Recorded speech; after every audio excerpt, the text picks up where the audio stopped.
Hello, অনেক রাত হয়ে গেছে, তারপরে একটু ভিডিও করতে আমি বাধ্য হচ্ছি। আজকে যে ঘটনাটা ঘটেছে সত্যি খুব প্যাথেটিক ঘটনা। বাচ্চাটাকে যদিও রেস্কিউ করা হয়েছে, বাচ্চাটার ছবি দেখছি সমস্ত ফেসবুকে। তো বাচ্চাটা এখন সেফ আছে। তো কথাটা আমার এখানে লাগছে যে কিছুদিন আগে পুলিশ প্রশাসন থেকে সব জায়গা থেকে অ্যানাউন্স করা হচ্ছিল, মাইকিং করা হচ্ছিল যে বাচ্চা চুরির ঘটনাটা টোটালটাই ফেক। কিন্তু আজকের এই ঘটনাটাতে কি বলবে, কি বলা যায় এই ঘটনাটা দেখে? এটা কি টোটালটাই ফেক ছিল?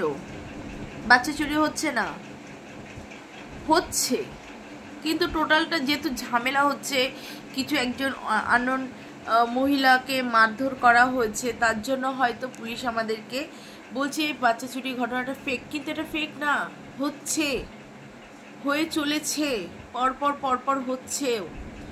তো যে যাই বলুক না কেন, প্রশাসন যাই বলুক না কেন, পুলিশ যাই বলুক না কেন, আমাদের উচিত বাচ্চাদেরকে সামলে রাখা। কোনো এলাকায় আননোন কোনো মহিলা পুরুষ দেখলে আগে পুলিশকে খবর দেওয়া, পুলিশ নিজের হাতে আইন না তুলে পুলিশের হাতে আইনটাকে তুলে দেওয়া উচিত, যেহেতু আইনের রক্ষক তারা। তো তারা দেখে নেবে ব্যাপারটা। আমাদের উচিত যেটা, সেটা হচ্ছে আমাদের বাচ্চাদেরকে সেফ রাখা, বাচ্চাদেরকে শেখানো, ছোট শিশুদেরকে শেখানো যে তোমরা তোমাদেরকে কিভাবে রক্ষা করবে।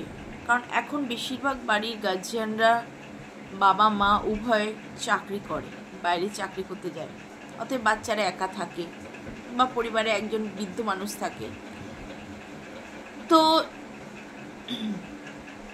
সেক্ষেত্রে বাচ্চাদের বোঝানো উচিত যে কেউ ডাকলে তার কথা পাত্তা না দিতে, তাকে এড়িয়ে চলতে, কেউ কিছু দিলে সেটা না খেতে।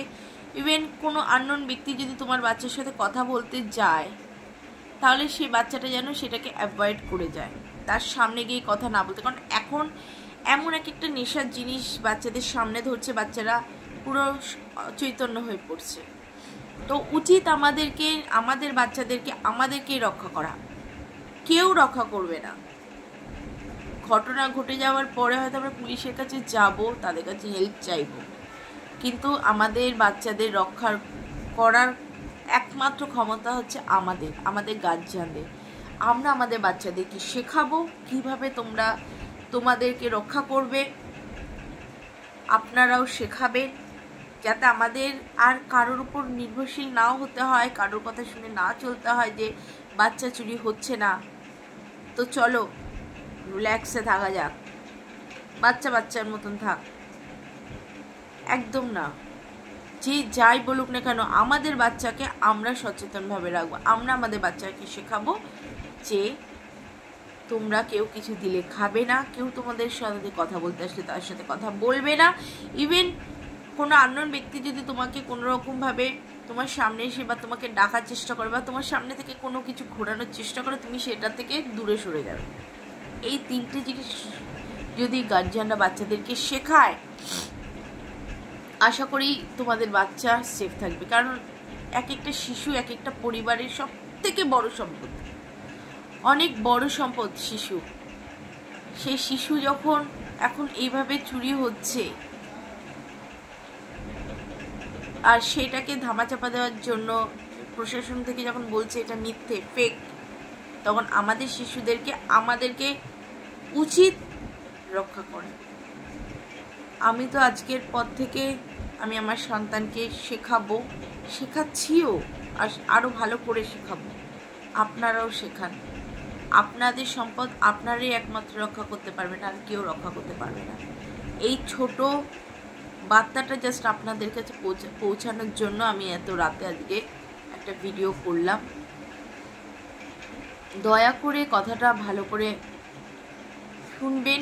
স্কুলে পড়তে যাওয়ার ব্যাচে যেখানে যান না কেন, শিশুকে আপনারা আগলে রেখে নিয়ে যাবেন।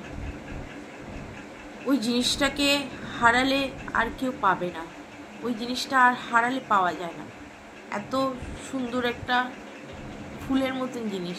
আজকে যে বাচ্চাটাকে রেস্কিউ করা হয়েছে, বাচ্চাটাকে দেখার পর থেকে আমি জাস্ট আজকে শুধু চিন্তা করছি কি অবস্থা গার্জিয়ানদের। দেখি লাস্ট পর্যন্ত কী হয়। তো আপনারা আপনাদের শিশুদেরকে রক্ষা করুন, আপনারা গার্জিয়ানরা আপনাদের শিশুদেরকে শেখান, এইটুকুনি আমার বলার। আজকে এখানে শেষ করছি ভিডিওটা, আবার নেক্সট দিন দেখা হবে। চলো tata, good night, sweet dream. Next দিন আবার দেখা হবে, বাই।